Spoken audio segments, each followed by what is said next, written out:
बिस्मिल्लाहिर्रहमानिर्रहीम। Dear student अस्सलाम वालेकुम। आज के लेक्चर नंबर 27 में हम लॉ ऑफ मोशन स्टार्ट कर रहे हैं। लॉ ऑफ मोशन के अंदर हमारे पास सबसे पहला topic Newton first law of motion है।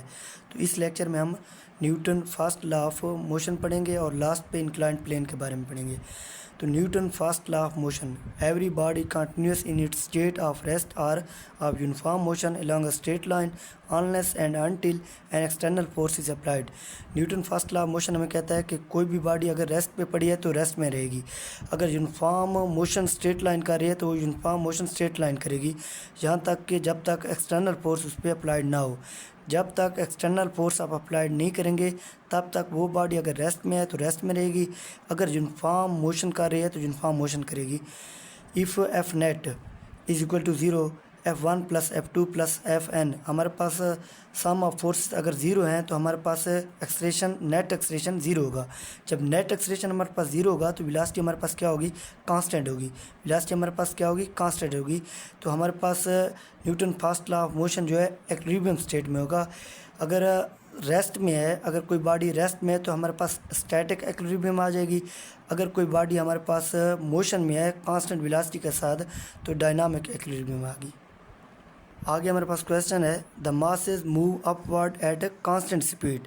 अब मासेस हमारे पास अपवर्ड किस स्पीड के साथ मूव कर रहे हैं, कांस्टेंट स्पीड के साथ। What is net force on the block of masses 2m। हमारे पास 3 ब्लॉक है, एक m है, एक 2m है, एक 3m है। ये अपवर्ड मूव कर रहे हैं विद कांस्टेंट स्पीड के साथ। अब स्पीड कांस्टेंट है, वेलोसिटी इनकी कांस्टेंट, तो एक्सलेशन हमारे पास ज़ीरो होगा। जब एक्सलेशन ज़ीरो होगा तो एफ नेट हमारे पास ज़ीरो होगी। तो तमाम जो जहाँ पे हमारे पास 3 ऑब्जेक्ट दिए हुए हैं, एक ब्लॉक M1 है, एक 2 है, एक 3 है, तो तीनों पे नेट फोर्स ज़ीरो होगी। हर एक के अलग अलग लगने वाली नेट फोर्स ज़ीरो होगी। तो एफ नेट हमारे पास सेकंड ब्लॉक जिसकी उसने हमसे पूछा है कि what is net force on block of masses 2m। तो 2m पे भी नेट फोर्स लगने वाली हमारे पास ज़ीरो होगी। क्यों ज़ीरो होगी, क्योंकि ये कांस्टेंट स्पीड के साथ मूव कर रहे हैं। आगे हमारे पास एक और क्वेश्चन है, a particle moving with velocity v is acted by 3 forces shown by the vector triangle. हमारे पास 3 फोर्सेस कंप्लीट ट्राइंगल बना रही हैं, p q r। The velocity of particle will be. तो हमारे पास एक पार्टिकल है जिस पे 3 फोर्सेस लग रही हैं, हमारे पास कंप्लीट ट्राइंगल बना रही हैं।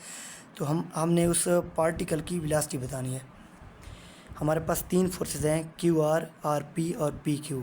3 फोर्सेस एक पार्टिकल पे एक्ट कर रही हैं और ट्रायंगल बना रही हैं। तो ट्रायंगल लॉ ऑफ एडिशन के मुताबिक अगर दो वेक्टर दो साइड ऑफ ट्रायंगल को रिप्रेजेंट कर रहे हैं इन सेम आर्डर, तो रिजल्टेंट हमारे पास थर्ड साइड जो होगी हमारे पास रिजल्टेंट होगी और वो अपोजिट आर्डर में होगी। ये हमने ट्रायंगल लॉ ऑफ एडिशन में पढ़ा था।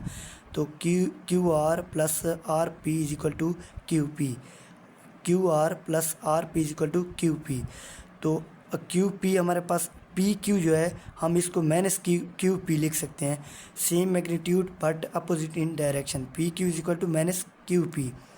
तो यहाँ पे हम माइनस क्यू पी की जगह हम पी क्यू ऐड कर देंगे, माइनस क्यू पी की जगह पी क्यू पुट कर देंगे। तो Q R plus R P plus अब माइनस क्यू पी की जगह पी क्यू आ गया इज इक्वल टू ज़ीरो। तो 3 वेक्टर सम हमारे पास ज़ीरो के बराबर है। इसका मतलब है हमारे पास एफ नेट ज़ीरो है। जब एफ नेट ज़ीरो होगी तो एक्सलेशन ज़ीरो होगा। जब एक्सलेशन ज़ीरो होगा तो वेलोसिटी हमारे पास पार्टिकल की क्या होगी, कांस्टेंट होगी। अब यहाँ पे आप लोग एक बात याद रखोगे, अगर कोई भी 3 वेक्टर, 4 वेक्टर या 5 वेक्टर क्लोज्ड फिगर फॉर्म कर रहे हो इन साइक्लिक आर्डर में, क्लोज्ड फिगर फॉर्म कर रहे हो इन साइक्लिक आर्डर में, ट्रायंगल बना रहे हो, स्क्वायर बना रहे हो, तो आपके पास उनका सम ज़ीरो के बराबर रहेगा। आपके पास उनका सम ज़ीरो के बराबर रहेगा। आगे हमारे पास क्वेश्चन है, find theta for equilibrium. Equilibrium है तो हमारे पास एफ नेट क्या होगी, ज़ीरो होगी। एफ नेट क्या होगी, ज़ीरो होगी। जब एफ नेट ज़ीरो होगा तो हमारे पास एक्सलेशन ज़ीरो होगी। तो हमारे पास एक मास m है, दूसरा मास √2m है और थर्ड मास हमारे पास m है। तो फर्स्ट और थर्ड मास सेम है, ये भी m है, ये भी m है। तो फर्स्ट पे जो है, फर्स्ट और थर्ड पे हम पहले जो है फोर्स फाइंड करते हैं, फिर सेकंड पे फाइंड करेंगे। तो यहाँ पे नीचे की तरफ फोर्स, इसकी वेट की फोर्स लग रही है mg, नीचे की तरफ वेट की फोर्स लग रही है mg। तो नीचे वाली फोर्स को ऊपर वाली फोर्स, टेंशन की फोर्स जो है बैलेंस करेगी, टेंशन की फोर्स बैलेंस करेगी t। तो t हमारे पास mg आएगा, t हमारे पास क्या आ जाएगा, mg आएगा। और ये भी सेम होगा, नीचे की फोर्स, नीचे की तरफ फोर्स mg लग रही है, नीचे वाली फोर्स को ऊपर वाली फोर्स बैलेंस कर रही है, t फोर्स ऊपर लग रही है, तो t यहाँ पे भी हमारे पास mg होगा।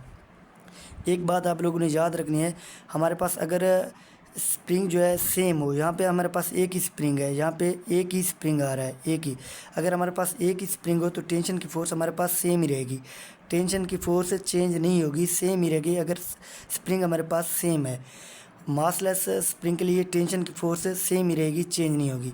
हाँ, अगर स्प्रिंग हमारे पास चेंज हो गया, यहाँ पे अगर एक और स्प्रिंग, ये और स्प्रिंग होगा, अगर यहाँ पे हमारे पास एक स्प्रिंग होता, यहाँ पे एक और ऐड होता, तो फिर हमारे पास टेंशन की फोर्स चेंज हो जाती। लेकिन यहाँ पे एक ही स्प्रिंग है तो टेंशन की फोर्स सेम ही रहेगी।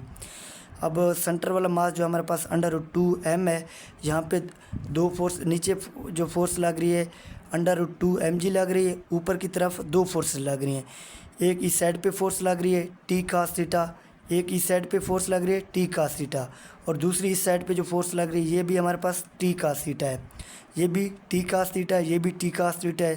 तो ये हमारे पास 2t cos थीटा आ जाएगी, 2t cos theta. 2t cos theta हमारे पास किस फोर्स से बैलेंस हो रही है, √2mg से बैलेंस हो रही है, √2mg से बैलेंस हो रही है। तो हमने थीटा फाइंड करना है, 2t cos थीटा हमारे पास क्या आ जाएगा, 2t cos थीटा किस से बैलेंस हो रहा है, √2mg से बैलेंस हो रहा है। t हमने फाइंड किया हुआ है, t हमारे पास mg है, t हमारे पास क्या है, mg है।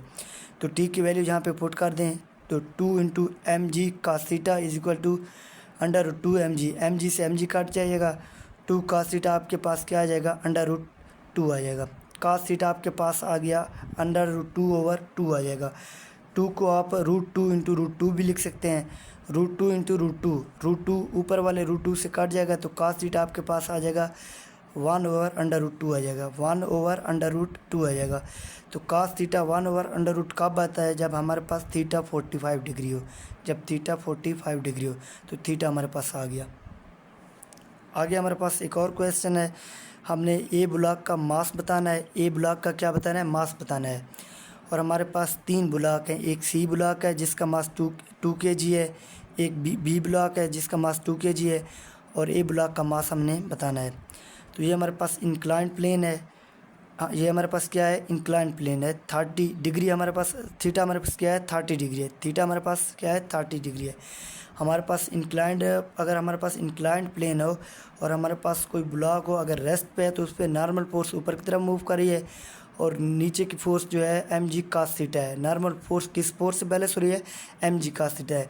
ये हमारे पास नीचे जो फोर्स लग रही है वैसे ये mg है, mg के 2 कंपोनेंट है, एक इंक्लाइंड प्लेन के परपेंडिकुलर जो है हमारे पास mg cos थीटा होता है, इंक्लाइंड प्लेन के परपेंडिकुलर mg cos थीटा होता है, और अलोंग द इंक्लाइंड प्लेन हमारे पास mg sin थीटा होता है। इंक्लाइंड प्लेन के अलोंग जो हमारे पास होता है mg sin थीटा होता है।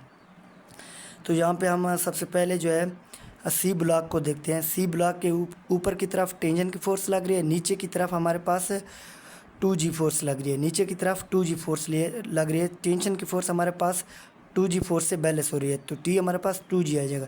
अब यहाँ पे हमारे पास स्ट्रिंग में जो टेंशन की फोर्स है वो सेम नहीं होगी, क्योंकि हमारे पास 2 स्ट्रिंग है, एक ये स्ट्रिंग है, एक ये आ रहा है, और यहाँ पे एक और स्ट्रिंग है। इस स्ट्रिंग की टेंशन की फोर्स हमारे पास t है, इसकी t1 है, क्योंकि हमारे पास स्ट्रिंग जो है चेंज हो गया, सेम नहीं है, चेंज हो गया है। तो सी पे हमारे पास टेंशन की फोर्स जो है 2g से, हमारे पास 2g से बैलेंस हो रही है।